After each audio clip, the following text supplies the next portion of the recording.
Hi everybody, welcome back to the channel. It is day 14 of this 30-day walking challenge, my June glow up. And I need to confess something. When I started, I really thought that the hard part was going to be waking up and at 4:30 and walking 5 miles every day. Child, I was arguing with my knees, my back, sports bra, all of it. But I was wrong. The walking has not been the hardest part of all. The hardest part has been everything around the walking, the life part, the food, the food. Did I say the food? Also, trying like not to internalize everything, trying not to bring other people's drama home, just figuring out who I am at 62. That has been way harder than lacing up my shoes and walking 5 miles a day. So if you're new here, I turned 62 in February, and I had one of those little quiet moments where you sit there and you're like, is this it? Is this my life? Waking up, rushing to work, logging in, fixing everyone else's problem, just being a problem solver, logging off, maybe scrolling on my phone, watching a little TV, and then doing it all over again every day. I was like, nah, this cannot be the whole story. This cannot be my life. On paper, everything looked good. I got a job, I have responsibilities, I'm the go-to person. But inside, I felt like I was disappearing. Everything was about work, or family drama or someone else's emergency. And I was just there, tired, on autopilot. And I hit 62 and I thought, if I don't change this now, I'm going to blink and be 70 years old, still doing the same thing. So this 30-day walking challenge and this channel, my channel, is me saying I'm starting over at 62. Not starting from scratch because I lived a whole lot of life, but starting over in how I treat myself, how I move my body, and how I use my time. This is Cherie 2.0. And Cherie 2.0 does not just exist to be the person that solves everyone else's problems or just to be the cleanup crew for everyone else. This new Cherie, this Cherie 2.0, I get up, I walk, I exercise, I try to eat healthy. I think about my future. I think about things that I want.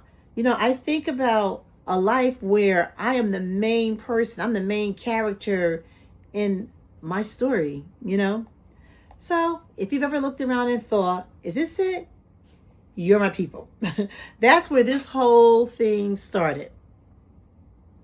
Okay, so I want to talk about week 2 of the challenge and what was different from week 1. So week 1 was all about adrenaline and shock. My body was like, man, where are we going? What are we doing? My knees were filing HR complaints. My back was sending emails, and my sports bra was in a group chat talking trash. But you know what? I did it. I was proud of myself the first week, even though it hurt. Week 2 felt different, not easier, just different. So at week 2, I think I only walked alone twice. I had friends with me, and it just felt different. I mean, the support was like unreal. I really did appreciate the support. And I realized that walking with friends, walking with people, it makes it easier. It just makes it a lot easier. The miles just fly by. And so, that was the difference with week 2. So I also, with week 2, the key word here is tried. I tried to pay attention to what I was eating. I really did. I tried to pay attention. I did. I tried. I really did. I really did try. But let me show you something. Hold on for a second. Let me show you something really, really quick.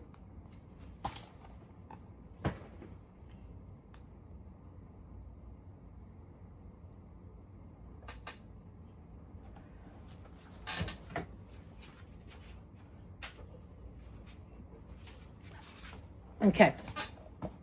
Let me show you guys something. Hold on for a second. Hold on.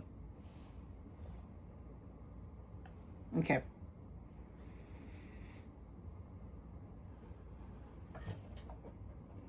These right here,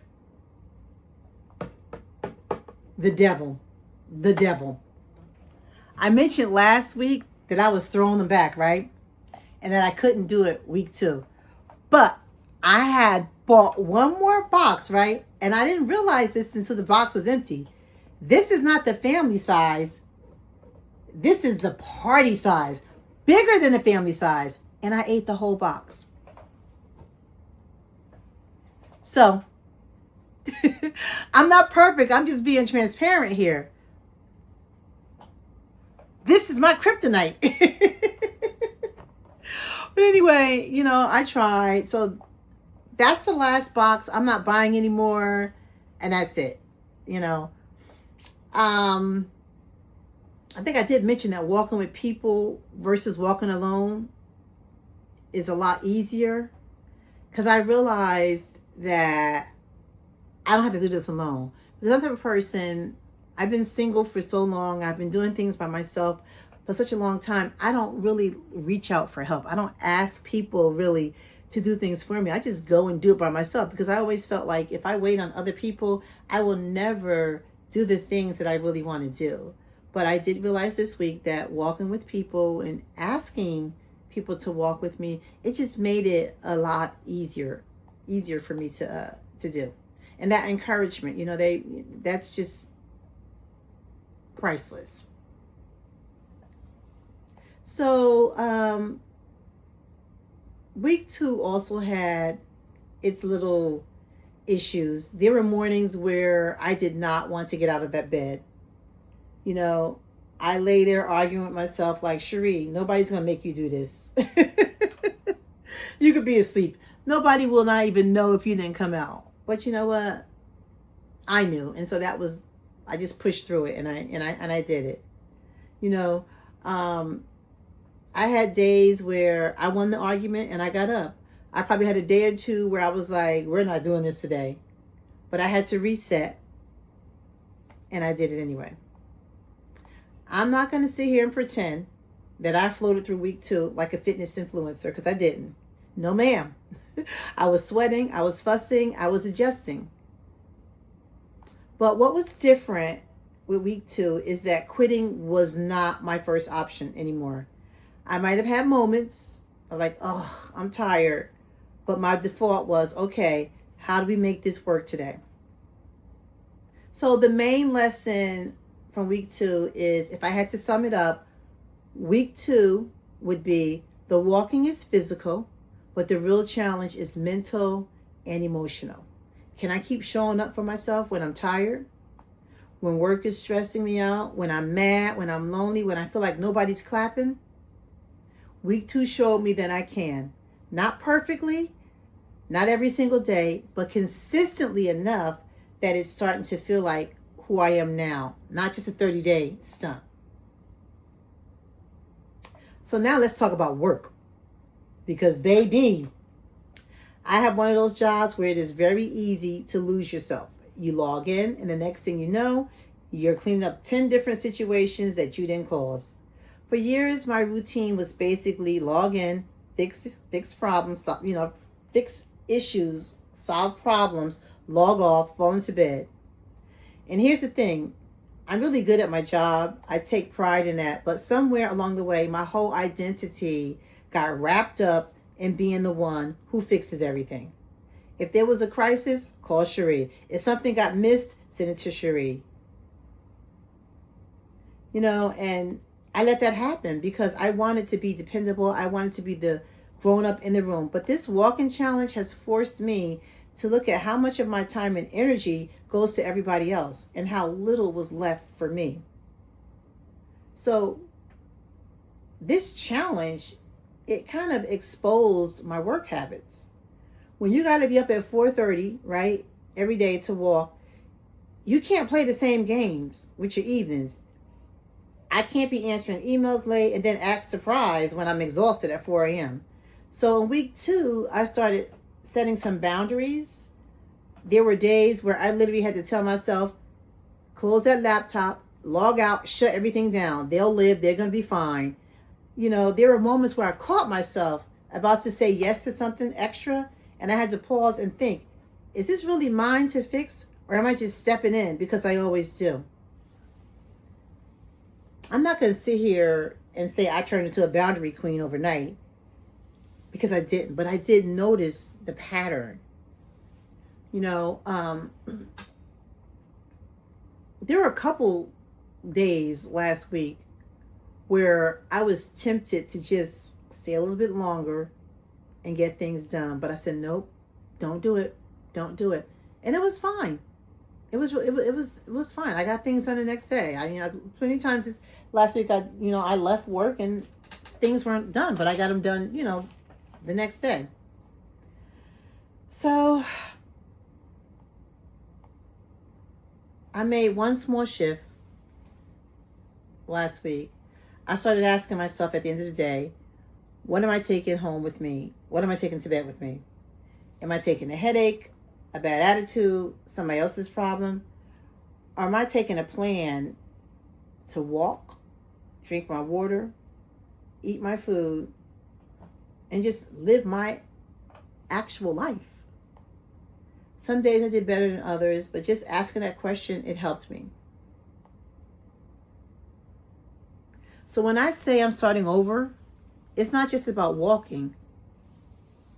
Starting over looked like logging off on time, or at least close to on time, taking my lunch without feeling like I'm stealing from the company, letting some non-urgent things wait until the next day, and reminding myself that my body is not a company asset. It's me deciding that work gets a portion of my energy, but it doesn't get my whole life.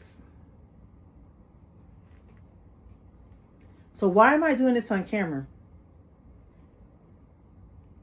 Because listen, I could have done a 30-day walking challenge in private. You guys did not have to know my business. So why am I on YouTube at 62, out here on my camera at 4:30 in the morning, talking about my knees and my back? The first reason is accountability. When I know I'm going to hit record, it changes how I show up. There are mornings where the only reason I got out of that bed was because I knew I needed to make that little short and say, we're knocking it out. I don't like embarrassing myself. If I tell you I'm walking, I want to be walking. So filming it keeps me honest. It's like having a bunch of silent walking buddies who are going to notice if I disappear. The second reason is that it's proof that I can start over later in life. And for me and for anybody watching it, you can start over later. A lot of the content we see is people in their 20s and 30s, cute little matching sets, perfect lighting, all that. And that's fine. But I wanted somebody to be able to scroll and say, okay, here's a 62-year-old black woman just trying to pull her life together and get those 5 miles in. I want my channel to be a receipt. So when I'm in my home, with the lighting is cute, when my editing is better, and when the sound is crisp, you can scroll back and see me half asleep with that yellow light in my room just starting out. I want you to see the glow up, not just the after picture. The third reason is I needed something that was mine. Work is not mine. That's rented. At any point, they could decide they're done. Family, love them or not, that comes with a whole lot of history and stories. But this channel is mine. This is the one place where I get to decide what the story is. I get to decide what I share. I get to decide how honest I want to be and how funny I want to be and how petty I want to be. And I missed being creative. I missed learning new things. I'm over here at 62 trying to figure out editing, sound, thumbnails, all of it. It frustrates me sometimes, but it also wakes my brain up. The fourth reason is where I want this to go. I'm not doing this on camera because I actually see a future for this. I'm not just out here posting for vibes. I have goals. I want to grow my channel to 1,000 subscribers or more. I want to get to the point where this is part of how I support myself. So I'm not depending 100% on a job. I want to look up one day and say, this channel helped me pay for that, this or that. This channel helped me take that trip. This channel helped me redesign my life. And I want y'all with me for that. I want you to be able to say, I was watching her when she was just starting out at 62, walking in the dark, trying to figure things out, trying to figure out how how to hold the phone steady. So what I'm taking into week 3, right, are my walks, the work, and the why. I'm going to leave you with this. Walking is not actually the hardest part. It's everything around it.